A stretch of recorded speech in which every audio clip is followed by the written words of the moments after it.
Wild that it's popped back up in my head. Speaking of flooding and this 11,000-year time frame, going back to the Richat Structure, there's a study that I came across that ties into the video that we were just mentioning, that off the west coast of Sahara, Africa, right in front of the Richat Structure, there's an underwater seafloor slide dated at approximately 11,000 years ago. And keyword approximately, the very symbol is in there. So they're not entirely sure the date, but in that time frame.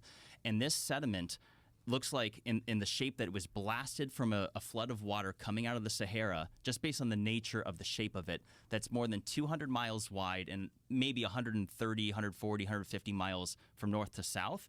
And it's layered sediment that is 2,000 meters, more than a mile deep, and it's layered. This right here. So, one, it's corresponding evidence that massive force of water may have blown out of the Sahara. And the one reason why this is so significant is, besides the fact that it indicates a possible flood of 11,000 years ago, but if there was any remnants of Atlantis, if the Richat Structure was the location, this is where you would want to go looking. I mean, it's, again, layered sediment. Excuse me. Yeah. Thank you. Yeah, sediment. More than a mile deep. Wow. Yeah. That's just to put this into perspective, from east to west, based on this 200-mile, the widest point of the Florida Peninsula is 150 miles.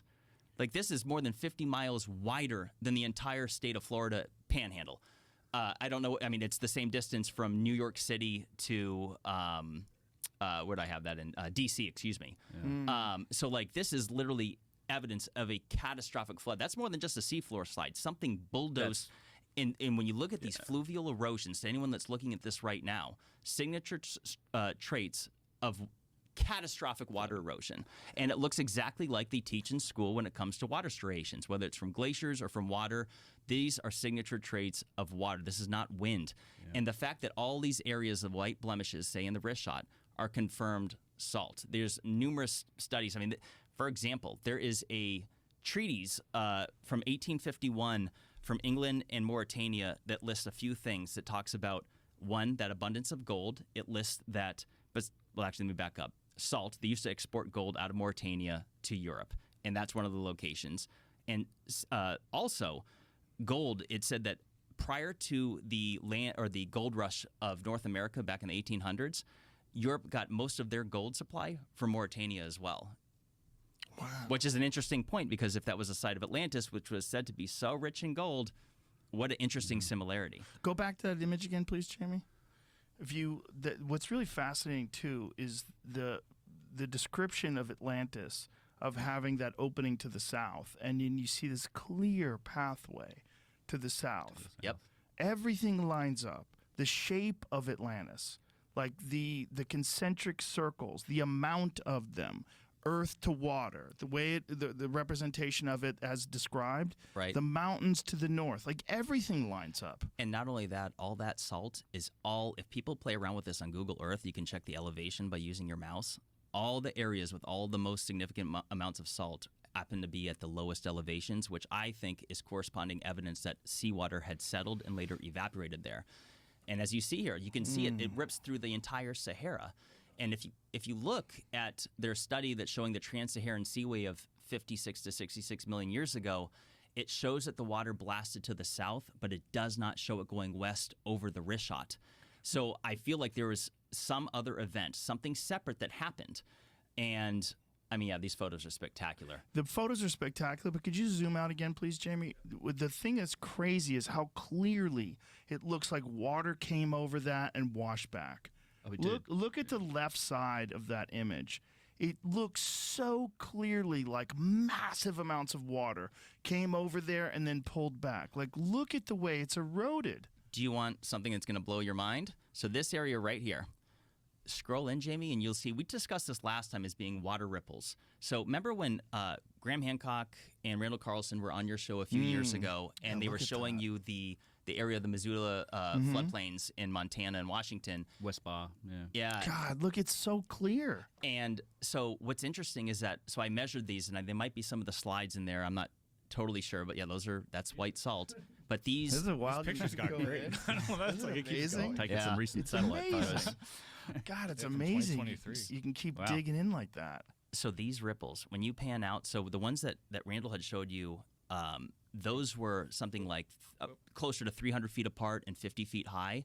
I've measured these more than 3,000 feet to 6,600 feet in between each ripple and more than 200 feet high. Wow. So if these are indeed caused from like ripples like you see on the beach from catastrophic flooding, this is a force of water that is truly, it goes beyond the mind's comprehension. It's something that I don't think we could even understand. But if you pan out, people have to understand that this is a couple hundred miles from one side to the other. Yeah. And so this would have been a force of floodwater that I think goes beyond anything we could have thought possible. I think this is why scientists have somehow missed it, because I don't know how to say this, but no one else seems to be talking about this. Now, the structure that you think is Atlantis, how tall are those concentric rings? So it is the entire structure from one side to the other is nearly 30 miles, but the interior structure of the concentric circles is 16 miles. And this is one argument that's made against it, is that the size dimensions that Plato had gave are significantly smaller. And so, but I would make two arguments on this. One, this is a 12,000-year-old story, and Go back to that, please. I would argue that it is impossible for over 12,000 years to carry down precise translations because of how off is it from the translations? Oh, significantly. The entire site would be a small circle inside the middle of this circle. But here's the reason why I think those dimensions are wrong, is because Atlantis was said to be busy all day and all night. And I would compare that to any modern city today, which you could argue would be a population within the millions. So if it was as small as Plato described, it wouldn't be feasible to suggest that millions of people would have lived there. And I'll make one other little point, which is that, because many people posit that it could be in the Atlantic Ocean, like at the Azores, and I think that's a phenomenal argument for that. But if I was to defend the Richat, or I would say that if this was a place that was spoken from languages of all over and was said to be a trading hub, I don't think that it would be as feasible to suggest that Atlantis would be in the middle of the Atlantic Ocean as opposed to West Africa, which was green at the time. This whole area was connected by a network of rivers, which I should have some slides in there. Close to the coast. You can get boats in. You wouldn't have to venture out in the middle of the ocean unless you described in your video. Rivers. You make a very, very compelling argument.